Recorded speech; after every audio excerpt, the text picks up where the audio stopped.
KPI ini kan bukan lembaga sensor. Saya udah bilang, kita mau jelaskan ulang-ulang tuh susah. Ya, tapi kan mindset masyarakat tuh Ya nggak apa-apa, ketika orang tidak tahu nggak apa-apa, tapi begitu orang nonton ini kan harusnya mereka jadi tahu. Masih relevan nggak kalau misalnya saya punya keinginan untuk buka radio lagi? Oh masih. Pasarnya ada kok. HPMI Game, Himpunan Pelajar Mahasiswa Indonesia Gorontalo itu pernah bikin radio streaming. Zaman itu internet Zaman masih itu, awal-awal yang bikin itu Uyan, Sofyan Uli. Oh, Sofyan Uli. TB. Saya baru bikin survei, Pak. Disertasi saya soal media habits masyarakat. Itu 30% masih mendengarkan radio. Saya kebetulan ditemani mentor saya waktu itu, Jeffrey Kajuju. Bung Jeffrey. Iya, Jeffrey Kajuju. Jadi kalau ada terkenal di Gorontalo Jeffrey Kajuju melaporkan dari atas pohon itu, nah itu mentor saya itu. Di radio lagu nggak boleh terputar 2 kali dalam sehari. Oh, itu ya? Iya, zaman dulu. Coba kalau di radio, saya tanya, ada berita bohong ya? Nggak mungkin. Ya kan?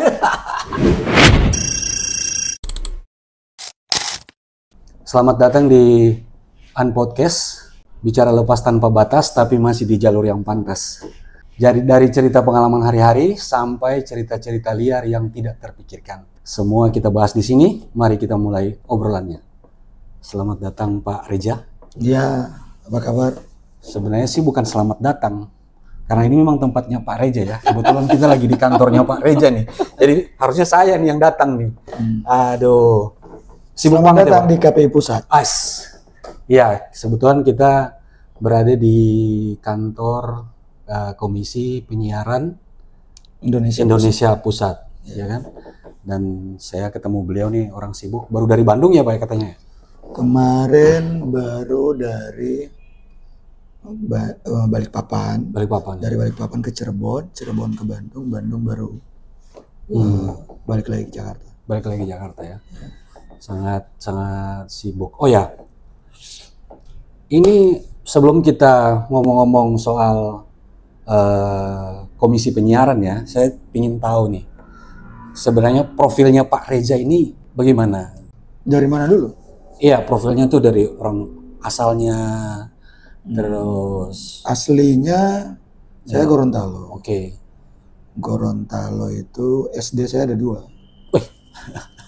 Iya, karena saya itu lahir, besar itu sama kakek sama nenek. Oke. Karena ibu harus tugas agak jauh. Oke. Dulu kan tidak ada mobilitas seperti sekarang. Oke. Masih pakai roda orang bilang. Mohon maaf, roda itu mohon maaf bisa dijelaskan? Roda itu alat angkutan waktu itu. Jadi pakai sapi. Oke. Pakai sapi, terus itu kayak ada gerobaknya. Ya itulah. Zaman dulu. Jadi waktu itu ibu harus kerja agak jauh gitu. Jadi saya sekolah itu di TK-nya sama di TK-nya nenek. Kebetulan nenek guru di situ.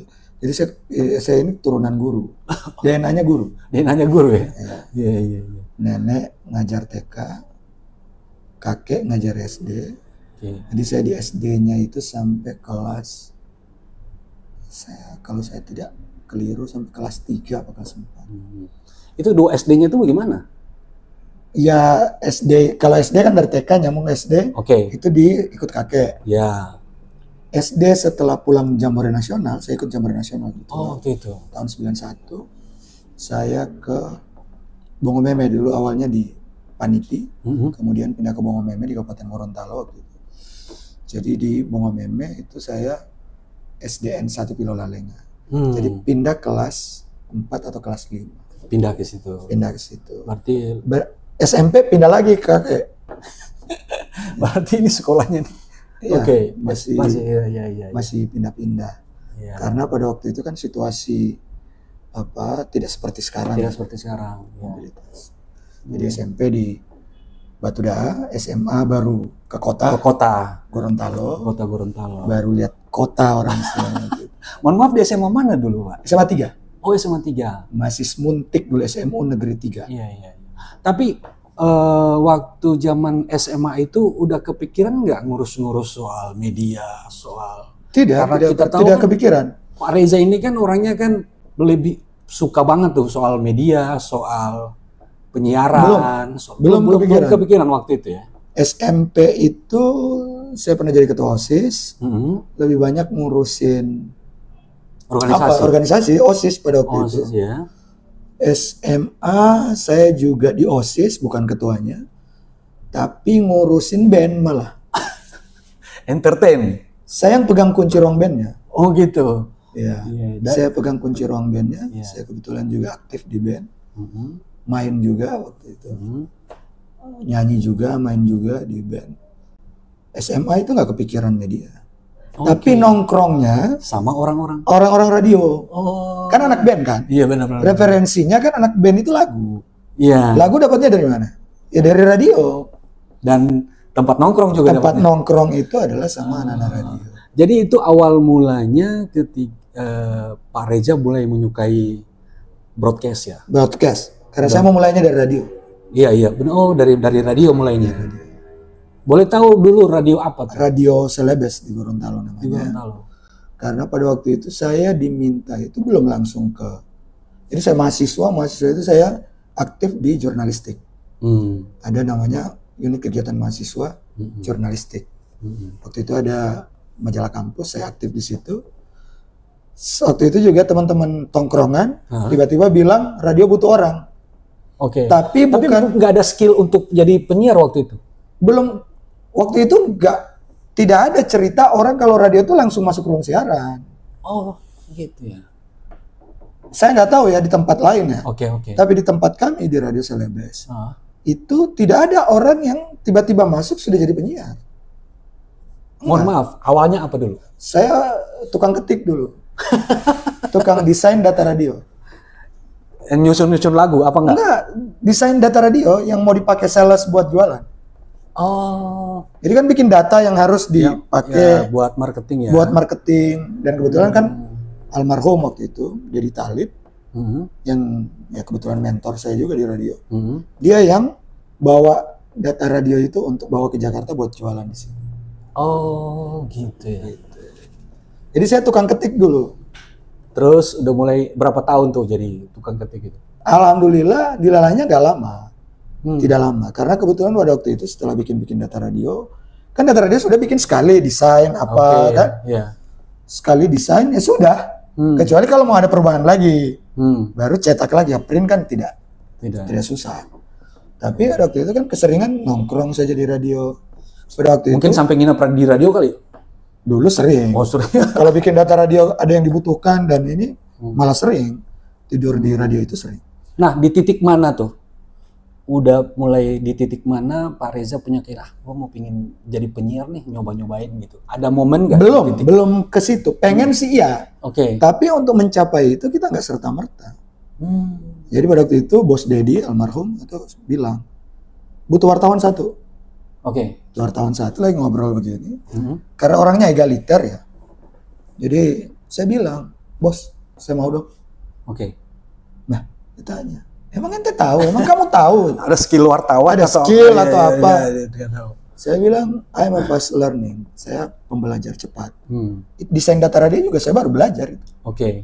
Dulu zaman-zaman orang baru bikin PageMaker, saya juga belajar cepat itu dari senior. Mohon maaf itu sambil sekolah atau udah sambil selesai? Kuliah? Oh sambil kuliah. Sambil kuliah waktu itu S1 saya pendidikan bahasa Inggris di STKIP dulu sebelum Universitas Negeri Gorontalo sekarang ya. Iya. STKIP dulu. Jadi pendidikan bahasa Inggris. Makanya di titel saya kan ada SPD-nya. Sarjana pendidikan. Nah, waktu itu saya lah sambil kuliah semester, saya ingat itu. Tahun 99, semester 2 lah. Waktu itu. Ya udah, belajar dulu. Oke. Belajar dulu, saya punya mentor beberapa orang. Hardianto Yusuf, saya ingat mentor saya di jurnalistik ya. Hardianto Yusuf, ada juga kawan sepeliputan Jeffrey Kajuju, Malik Suma, ada beberapa orang. Dan waktu itu tugas pertama almarhum Ainun Fauzia waktu itu pimpinan redaksi. Pada waktu itu menugaskan saya pertama kali waktu itu liputannya di polisi.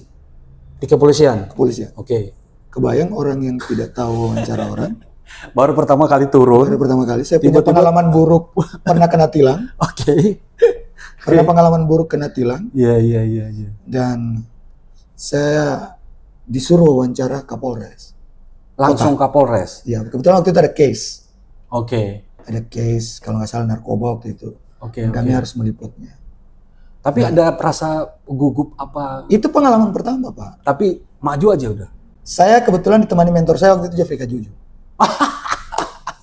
Bung Jeffrey. Iya, Jeffrey Kajuju. Jadi kalau ada terkenal di Gorontalo Jeffrey Kajuju melaporkan dari atas pohon itu, nah itu mentor saya tuh. Dia lagi liputan banjir katanya. Oh, banjir. Ya. Dia lagi Jeffrey Kajuju. Melaporkan dari atas pohon itu betul itu. Oh, betul ya? Betul itu. Oh, gitu ya. Itu serius. Itu dia sampai lupa kalau dia lagi di atas pohon. Ya sudah. By the way, Jeffrey Kajuju yang jadi mentor, kemudian saya merasa tidak pas di bidang itu. Bidang hukum.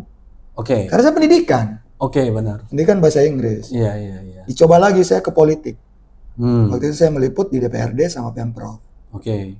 Karena satu jalur DPRD, Pemprov, Pemkot. Pada waktu itu kan. Iya. Nah, DPRD waktu itu Balai Kartini. Jadi dekat sama Pemkot kan. Iya, benar. Pemprovnya di kantor gubernur lama depan Dula Hupa. Jadi satu jalur lah itu. Satu jalur. Udah. Saya waktu itu teman liputan saya Femi Udoki. Oke. Yang sekarang anggota DPRD provinsi. Oh. Jadi disitulah kita kemudian saya belajar banyak. Saya belajarnya dari buku karena selain mentor-mentor saya juga belajar kode etik.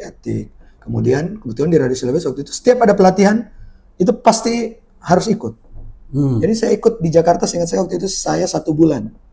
Tapi memang benar-benar punya kepikiran ingin serius di bidang itu ya saat itu. Saya senang Ya. Dan jadi saya jadi sampai bisa mengikuti apa tadi?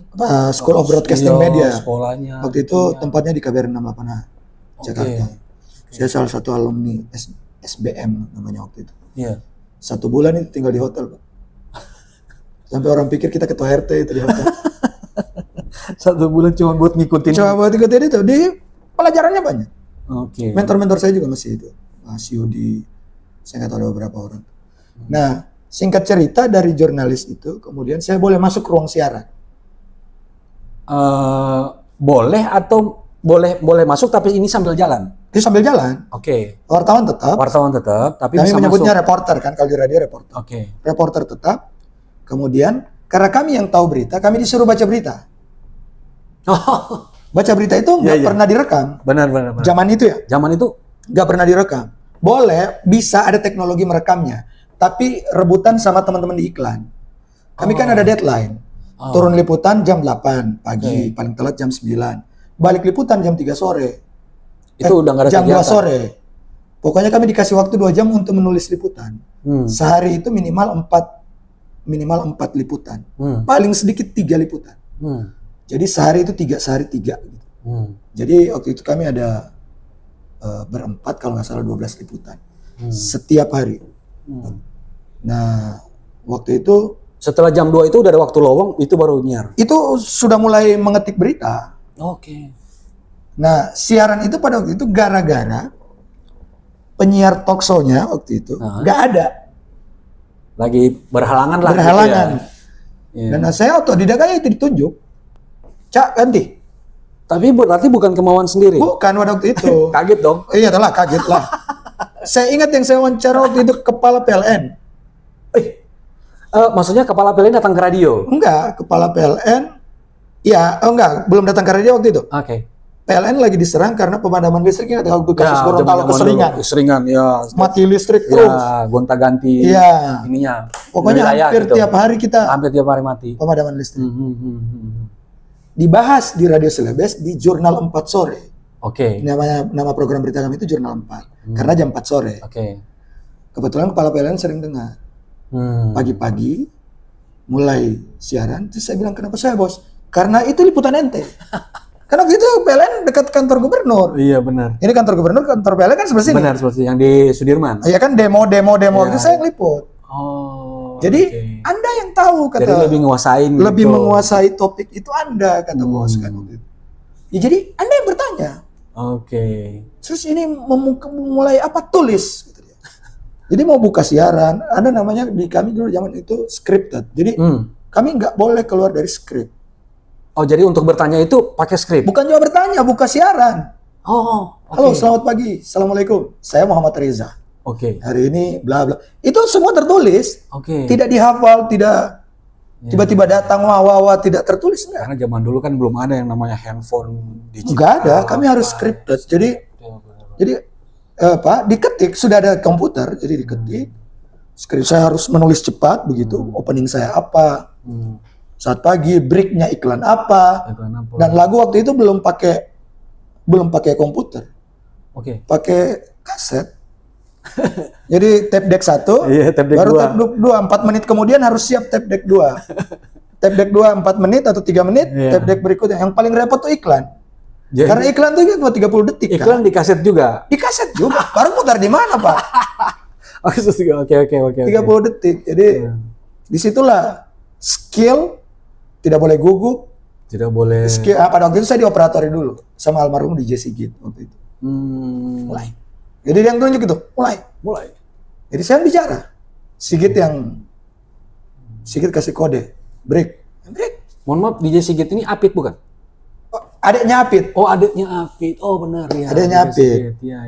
Almarhum DJ Sigit. Setelah wawancara dengan Kepala PLN waktu itu, dia telepon. Enggak, pada waktu itu saya membuka topik dulu. Jadi talk show itu pada waktu itu kita itu membuka topik, terus masyarakat telepon. Oke. Tidak langsung ada narasumber. Belum ada waktu itu. Karena itu program baru. Talk show itu. Jadi, masyarakat banyak telepon, komplain soal PLN. Tiba-tiba, halo, assalamualaikum. Saya disebutlah namanya Kepala PLN Gorontalo. Mohon maaf, jadi itu pertama kali suaranya keluar di radio. Pak Reza tuh keluar di radio. Wah, dan langsung populer. Belum juga. Belum juga ya. Belum juga. Yang populer waktu itu adalah program request lagu dan kencan. Dan itu Pak Reza, aku nggak bawa. Aku nggak bawa program reportase dan talk show. Jadi yang bukan yang lagu-lagu itu. Bukan. Kan di pikiran saya tuh, ini pernah jadi penyiar. Bukan. Karena mindsetnya orang itu ketika kita pernah jadi penyiar, ya mindsetnya kayak gitu tuh. Lagu, kencan, curhat-curhat. Ya. Enggak. Saya yang seriusnya. Tapi sambil perjalanan karena saya akhirnya skill putar tape-nya udah bisa.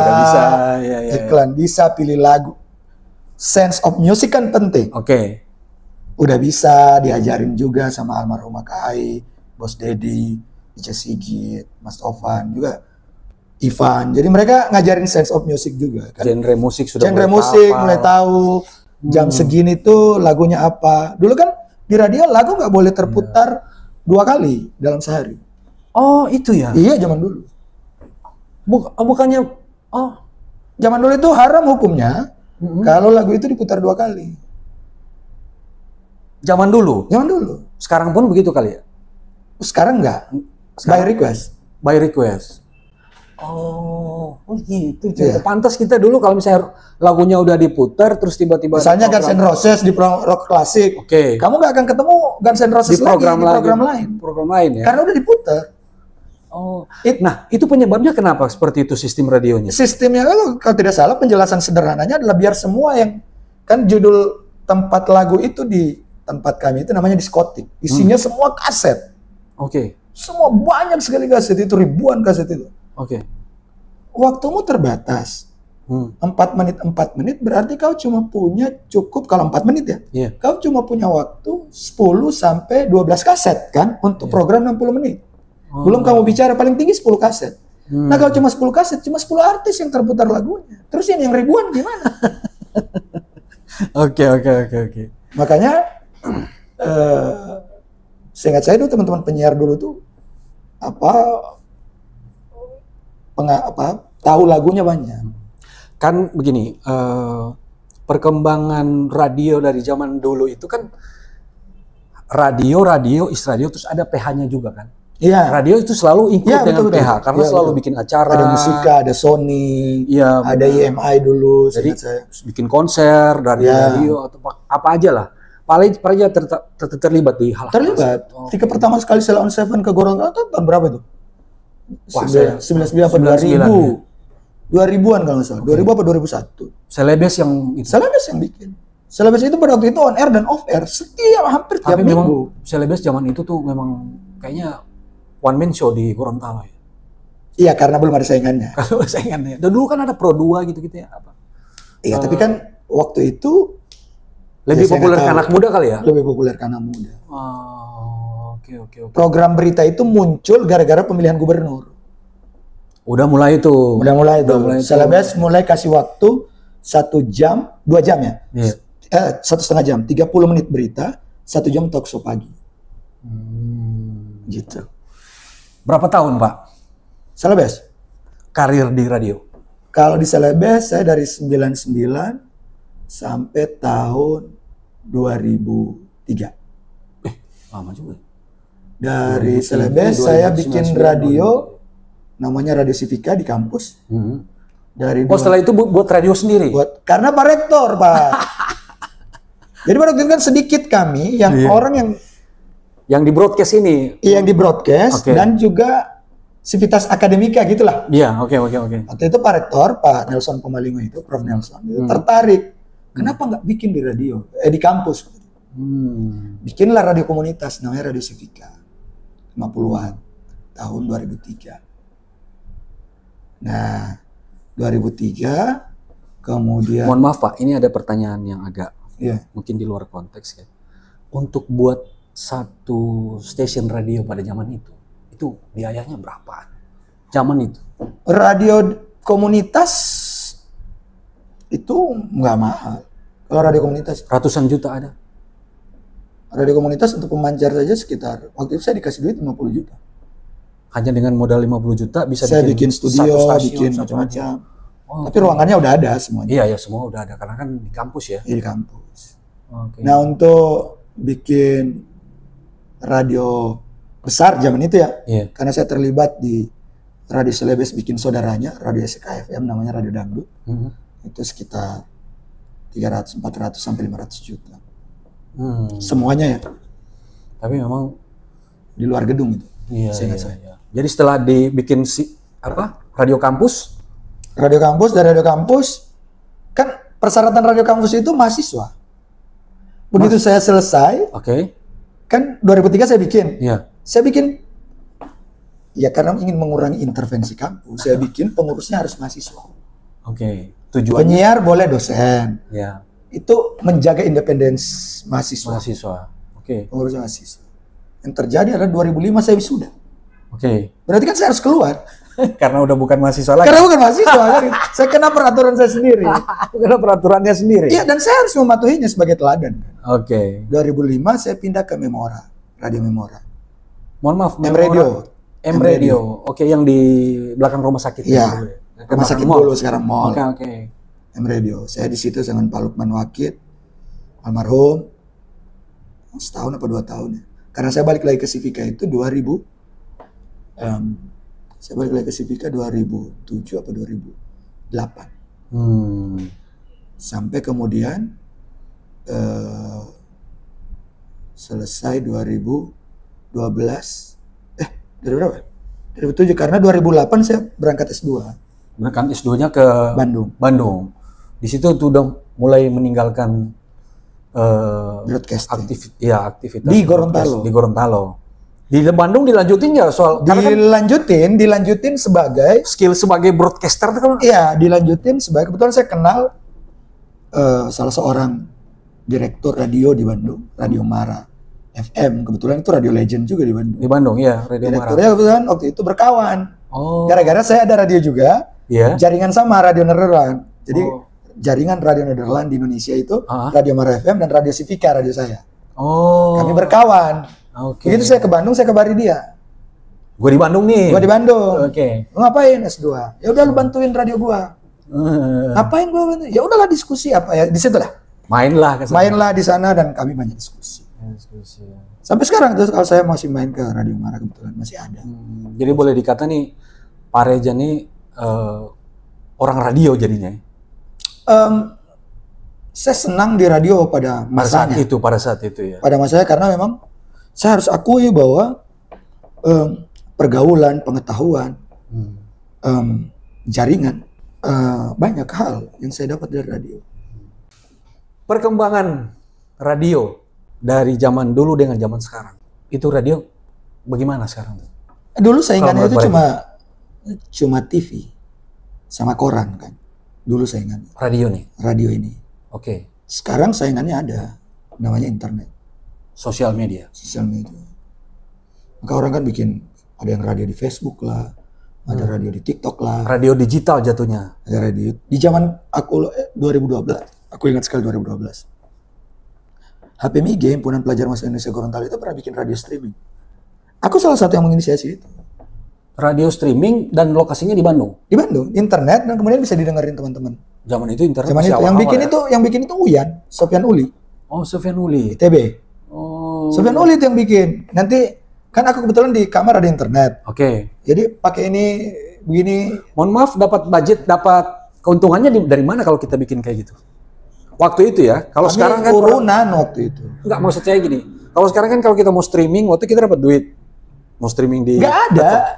Tidak ada pendapat. Beda sama radio swasta. Iseng-iseng aja ya. Itu lebih karena hobi. Hobi aja. Oh, nggak mikirin wah gue dapat duit dari situ. Pada waktu itu belum dimonetisasi. Kalau sekarang semua kan, musik bisa masuk. Bisa, belum dimonetisasi. Sekarang kan udah banyak hak cipta, AI segala macam. Sudah nggak mudah lagi. Gitu. Jadi tantangannya sekarang radio ya lawannya itu. Tapi apakah pendengar radio hilang? Saya baru bikin survei, Pak. Disertasi saya soal media habits masyarakat. Itu 30% masih mendengarkan radio, Pak. Mobil. Ya terserah.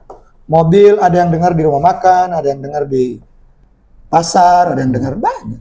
Kalau saya sih mikirnya mungkin mobil kali ya. Karena hampir rata-rata mobil-mobil ini kan hampir rata-rata udah nggak pakai kaset. Ya kan. Jadi CD mereka juga di tidak, jalan, CD juga enggak. Jadi di jalan membosankan. Jadi mereka ya udah dengar radio di jalan tuh. Banyak kan tuh kayak gitu. Bisa sekarang. Bisa jadi. Ada yang begitu, ada yang di rumah. Coba nih ada yang di rumah, Pak.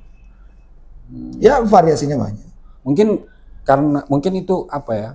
Pengaruhnya ke kenapa radio-radio yang ada di ibu kota masih bisa bertahan dibanding di daerah kali.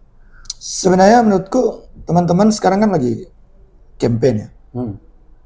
Kalau saya menyebutnya lack of creativity. Jadi ada kreativitas yang kemudian berkurang gara-gara drop ketemu internet. Maksud lagi drop ini maksudnya kaget gitu ya? Iya, jadi mereka ngedrop gitu. Jadi ketemu internet itu seakan-akan di situ sudah semuanya. Padahal belum tentu juga di situ semuanya. Oke. Kenapa saya bilang belum tentu di situ semuanya? Ginilah, ini ada satu medium.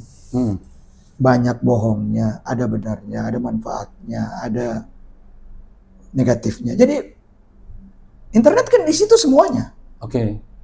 Coba kalau di radio, saya tanya, ada berita bohongnya? Nggak mungkin. Ya kan? Satu. Kemudian yang kedua,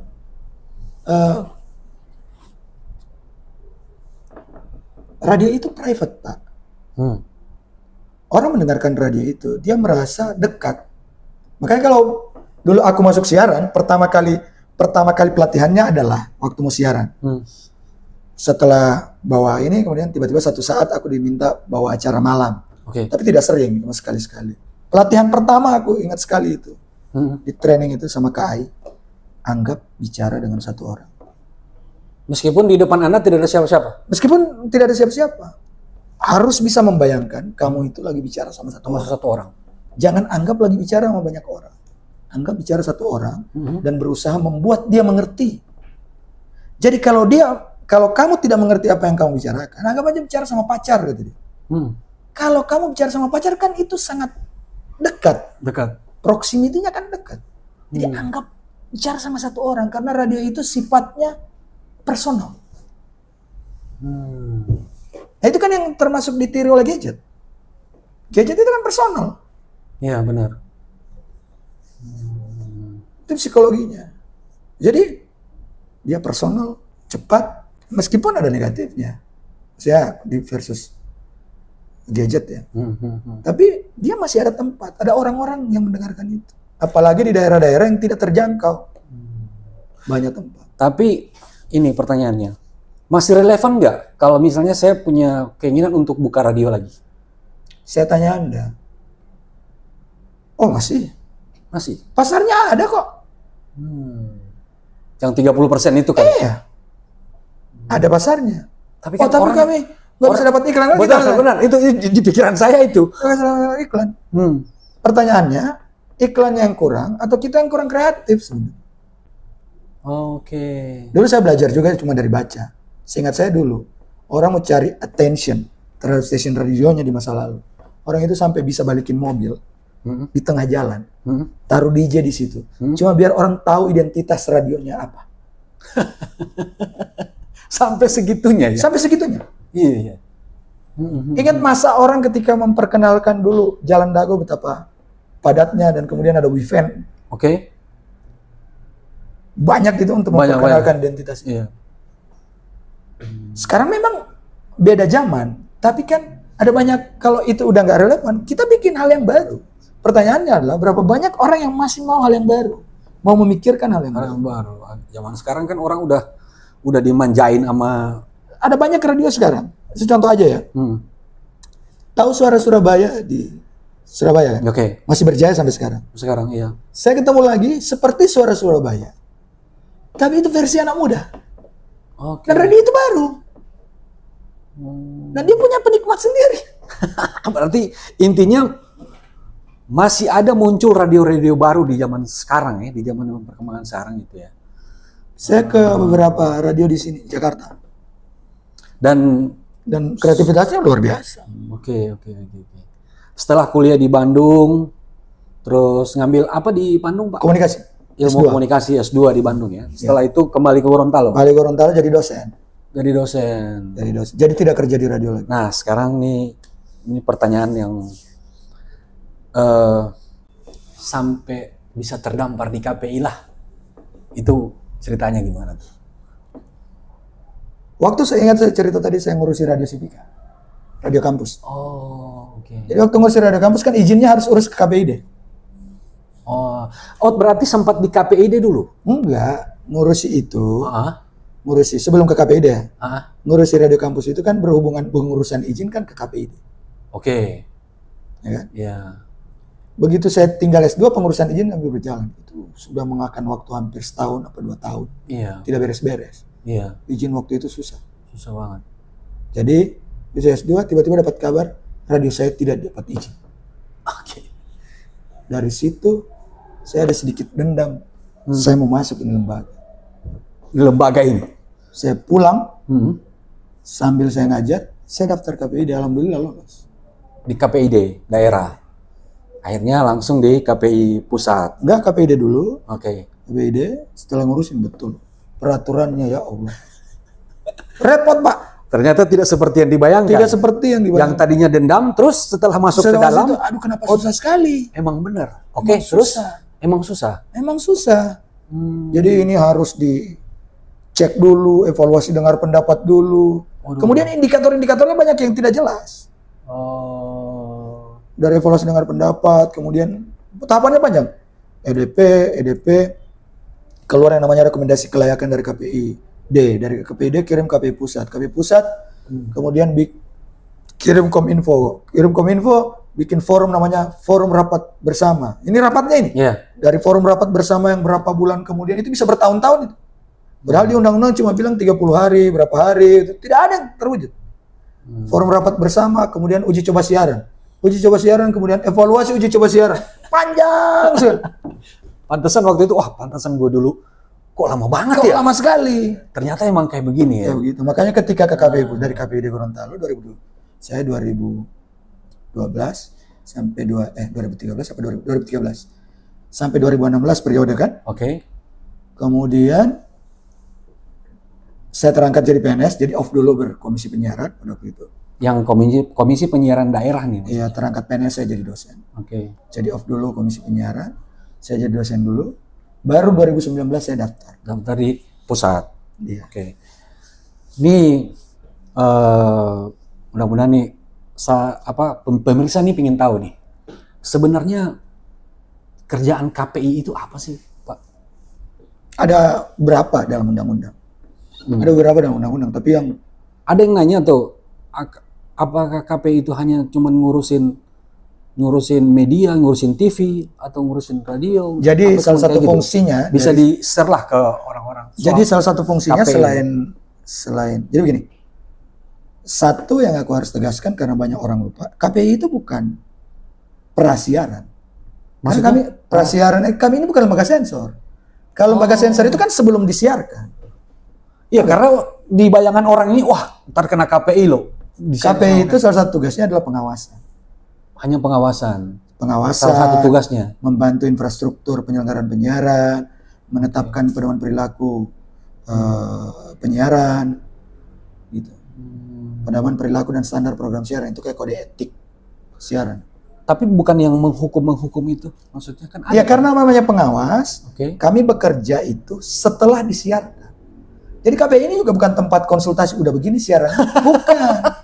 Jadi nggak perlu, gue mau nyiarin ini nih, gue harus datang KPI dulu. Enggak. Oh. Kan kami pengawas, masa mengawasi juga jadi tempat konsultasi, gimana caranya jeruk makan jeruk? Iya. Tapi kan masyarakat kan nggak tahu, Pak. Itu masyarakat kan di pikirannya tuh ya awam aja gitu. Nanti dan banyak literasi KPI yang dilakukan KPI di banyak tempat untuk menjelaskan ini. Menjelaskan itu ya. Kami sudah berulang kali bilang,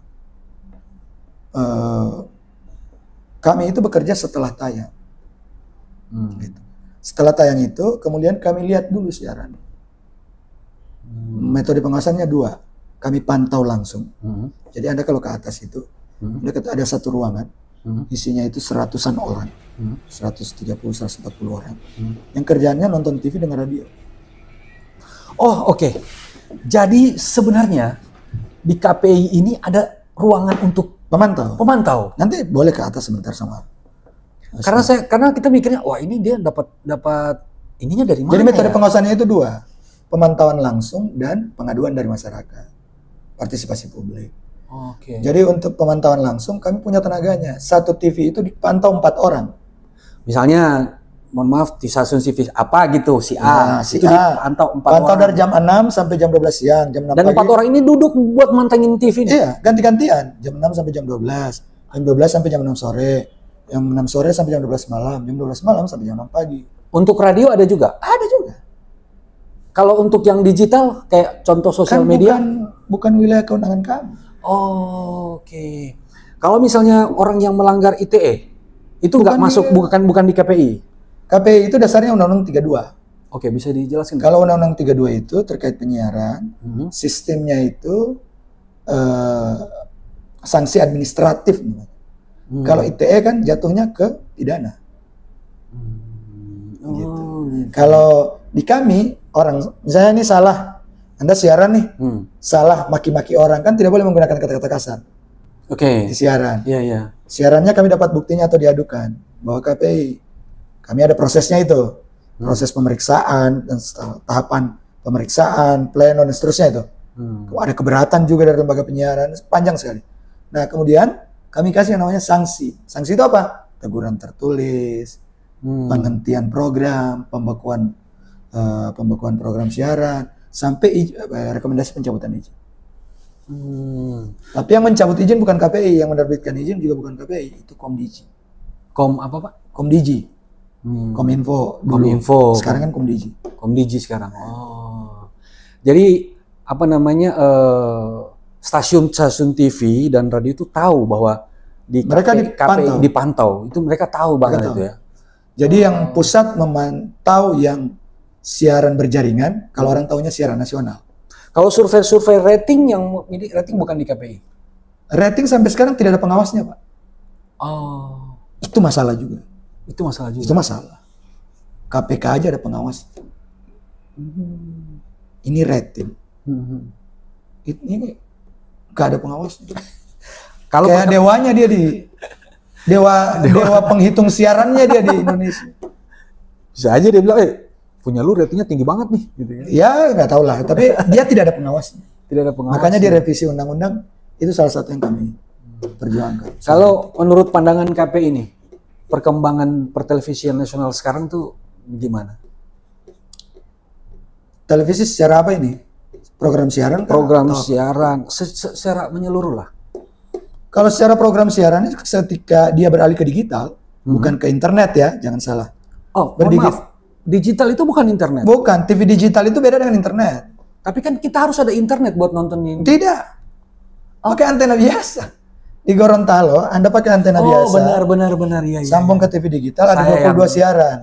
Di Jakarta, Anda pakai antena biasa. Ya. Pakai set-top box, alat TV yang sudah digital, itu siarannya bisa sampai 50-60 siaran. Beda ini nih, beda di daerah, beda di Jakarta. Iya, tergantung kan wilayah layanan siaran di mana.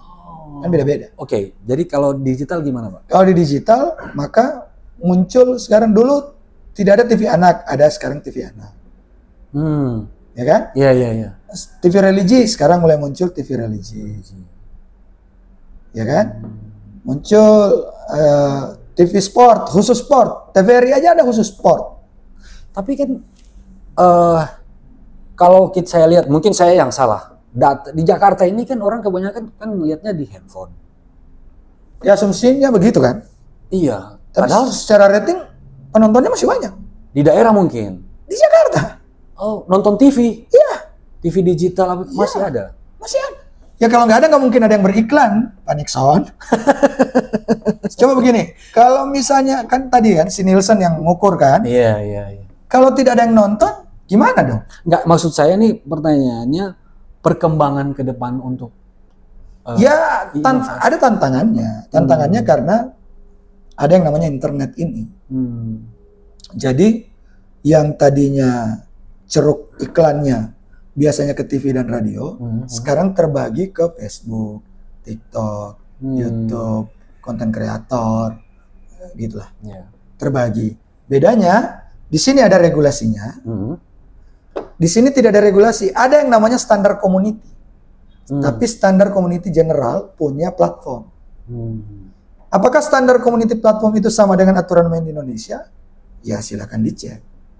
Saya tidak berhak menyampaikan, tapi yang pasti yang ada undang-undangnya lengkap dari Undang-Undang 32, PP 50, 5152, PP 11, kemudian PP 46, perizinannya pakai PP 5, belum P3 SPS, belum PKPI evaluasi tahunan, belum PKPI 1 tentang tata cara pengenaan sanksi, belum banyak sekali. Itu cuma berlaku untuk televisi dan radio. Tidak berlaku untuk internet. Sekarang ini, nah, saya lanjutin sedikit. Kalau TV bersalah, kami kirim sanksi teguran tertulis. Ke TV. Tapi kalau ke TV ya, bukan ke orangnya. TV. Ke TV-nya. Jangan salah lagi ini. Iya. Kalau di internet kalau bersalah, maka jatuhnya pidana. Hukumannya penjara. Kalau di sini TV. sanksi administratif. Tapi ini nggak boleh, itu nggak boleh. Iklan rokok tidak boleh ada. Kenapa bisa begitu, Pak? Tidak disamain aja udah sanksi pidana juga? Ya undang-undangnya begitu, Pak. Oh, iya maksudnya kenapa undang-undangnya seperti itu? Nah makanya kemudian ada keinginan untuk merevisi undang-undang. Oke. Kan di pikiran semua orang sekarang, terserang teman-teman lembaga penyiaran mengeluh. Kami ketat sekali. Benar. Sponsor program, ini nggak boleh. Harus jam begini, harus jam begitu. Pertanyaan mereka, masih relevankah? Misalnya, siaran, misalnya kan dibatasi, anak-anak itu jam siarannya ramah anak dari jam begini ke jam begini. Sementara kan di internet tidak begitu, karena berdasarkan permintaan. Ya. Kalau tidak suka ya di-lock. Sementara di TV juga bisa di-lock, karena sudah TV digital. Kalau TV kabel dari dulu bisa lock, namanya parental lock. Kalau di TV digital sekarang, Anda misalnya tidak mau nih, anak Anda nonton yang banyak sinetronnya misalnya. Ya tinggal kunci password. Tinggal dikunci aja password. Ya artinya sama dong. Tapi jam tayang anak itu menentukan, karena tidak boleh program siaran melanggar, tidak ramah anak. Gitu. Asumsinya anak itu nonton dari jam segini, dari misalnya jam 5 subuh sampai remaja, anak dan remaja dihitung sampai jam 10 malam. Jam 10 malam ke atas baru dewasa. Jadi gini Pak, kira-kira sekarang ini ada inovasi baru nggak dari KPI untuk kedepannya? Punya inovasi baru lah, baik itu mungkin undang-undangnya atau apanya yang bisa dijelasin ke kita? Ya kita masih sekarang lagi banyak diskusi. Kemarin diskusi dengan teman-teman jurnalis di kedai kopi. Salah satu daerah di bilangan Jakarta. Itu diskusi tentang arah KPI ke depan. Arah program siaran jurnalistik. Oke. Gitu. Lagi banyak diskusi, lagi menerima banyak masukan terkait revisi undang-undang penyiaran. Kami juga lagi datang ke daerah-daerah diskusi bagaimana baiknya ketemu tokoh-tokoh terkait AI. Oke, apalagi AI. Oh, kalau bahas AI nggak cukup ini waktu. nanti mungkin kita di segmen berikut kali ya. Ada banyak yang kita bahas di situ. Jadi lagi mencoba memformulasikan, menerima banyak masukan, juga ini yang akan kita sampaikan. DPR juga kena isu kiri kanan, padahal di mereka juga belum selesai draftnya. Saya kemarin ketemu Ketua Panja Penyiaran, Bang Dev Laksono, kebetulan Wakil Ketua Komisi 1, ketemu di Cirebon, yang saya bilang saya dari Cirebon. Iya, di Cirebon. Saya tanya, Bang, draftnya gimana? Belum ada, dimnya aja belum selesai. Dan udah mulai diedarkan kemana-mana, ini draftnya, itu draftnya, padahal belum. Saya udah cek lagi, karena kalau ada draftnya kami pasti dapat untuk kami bahas juga, untuk kasih masuk. Untuk disosialisasikan ke masyarakat, seperti apa yang KPI lakukan? Misalnya nih KPI mau pingin biar masyarakat tahu nih ini keberadaan KPI. Komisi Penyiaran Indonesia itu berusaha menjaga ruang publik agar satu, ramah terhadap anak. Dua, tidak muncul tayangan-tayangan yang kemudian berpotensi merusak. Gitu. Dan teman-teman di lembaga penyiaran tahu semua aturan mainnya. Mereka tahu. Tahu itu ya. Mereka tahu. Misalnya gini, pernah saya ada case, siarannya bagus, liputannya bagus. Lagi liputan nih, saya dari ini. Tanpa sadar dia, di belakang itu ada screen komputer. Maaf, di situ lagi terbuka situs porno. Jadi kan kelihatan. Itu. Kelihatan. Bagus, tapi secara tampilan karena keteledoran itu maka ada kesalahan itu. Itu pun kami sanksi. Meskipun dia menyatakan bahwa dia nggak sengaja mungkin apa gimana, itu tetap harus disanksi. Harus disanksi. Oh, berat juga. Harus disanksi. Iya. Orang maki-maki orang misalnya. Mana ada Anda dengar host atau penyiar radio yang maki-maki orang? Nggak ada kan? Nggak ada, benar. Atau iklan rokok aja itu harus jam 10 malam. Jam 10 malam? Ya. Oh, itu ada aturannya juga? Ada aturannya juga. Dan tidak boleh dalam tanda pengkonsumsian rokok. Jadi kalau ketika bocor, 4 orang ini nih yang, wah ini bocor nih. Pernah ada sinetron, kami sanksi. Gara-gara dia lagi merokok. Padahal itu fade out. Dia lagi merenung. Yang dapat nih 4 orang ini kali, yang lagi nonton di atas. Dia yang dapat. Gila, sampai segitunya KPI. Ya teman-teman detail. Karena ada aturan mainnya, Pak. Iya. Kalau misalnya orang bilang, ya sudahlah jangan seketat itu, ayo direvisi undang-undang. Iya benar-benar. Tapi apakah publik Indonesia mau? Masyarakat itu kan taunya cuman KPI, tapi ya nggak tahu nih kalau bahwa KPI itu di kantor KPI itu ada satu ruangan yang apa? Mantau. Nanti gitu. ke atas, lihat. Oke, nanti mungkin saya bisa boleh nanti sama gambarnya kali ya. Sama Akbar buat masukin ke ini. Boleh. Oke. Itu kita mungkin di penghujung ya kali ya. Yeah. Kita udah ngomongin profilnya Pak Reza. Kebetulan Pak Reza ini wakil ketua KPI Pusat ya. Beliau adalah wakil ketua KPI Pusat dan kita sudah ngobrol-ngobrol soal profilnya dia, soal KPI yang mungkin ada beberapa bagian yang mungkin masyarakat atau semua orang belum terlalu familiar dengan KPI itu seperti apa. Di sini kita sudah dapat penjelasannya. Dan sering saya sering dapat mention itu pertama saya di KPI Pusat itu. Itu kami kan suka dibully, Pak. Suka sekali dibully. Oke, benar. KPI dan tidak ada masalah. KPI ya kan. Soal katanya apa? Gini. Ngeblur katanya. KPI yang ngeblur. KPI ini kan bukan lembaga sensor. Saya udah bilang kita mau jelaskan ulang-ulang tuh susah. Ya, tapi kan mindset masyarakat tuh ya nggak apa-apa ketika orang tidak tahu nggak apa-apa, tapi begitu orang nonton ini kan harusnya mereka jadi tahu. Harusnya tahu. Jadi pernah ada kejadian tahun berapa itu sebelum periode saya 2019, PON kalau nggak salah. Ada lomba renang PON. Tiba-tiba sama TV-nya saking takutnya dia blur sendiri. Jadi yang memblur itu TV-nya. TV-nya sendiri ya gitu. Terus yang kena bully KPI. Disuruh KPI ini atau gimana? Nggak pernah. Kan kami bukan tempat konsum. Iya, maksudnya buliannya kayak gitu kali. Disuruh KPI ini kayaknya. Iya. Padahal kami nggak pernah menyarankan seperti itu.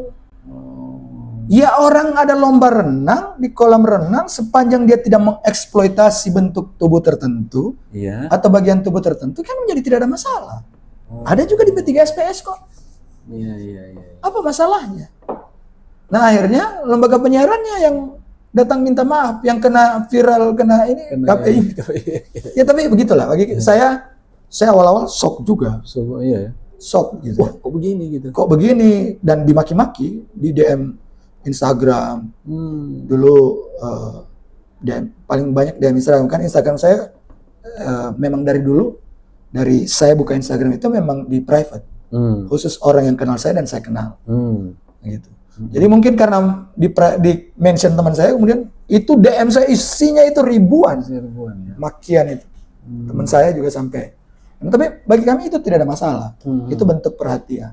Meskipun kadang-kadang kalau lihat kok ini followernya cuman 1, 2, dia posting cuma 3 atau 4, paling banyak akun-akun begitu. Akhirnya kan jadi ya, saya berharapnya ini orang masukannya konstruktif, tapi bukan masukan kayak makian begitu cek, buzzer juga kan, bingung juga.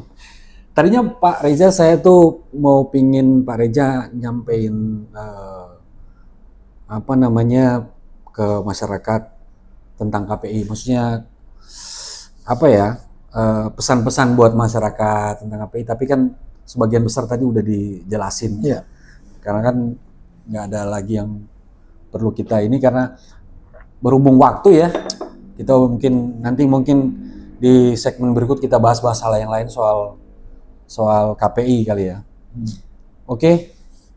Terima kasih Pak Reza. Terima kasih Pak Nixon. Sudah meluangkan waktu di hari ini.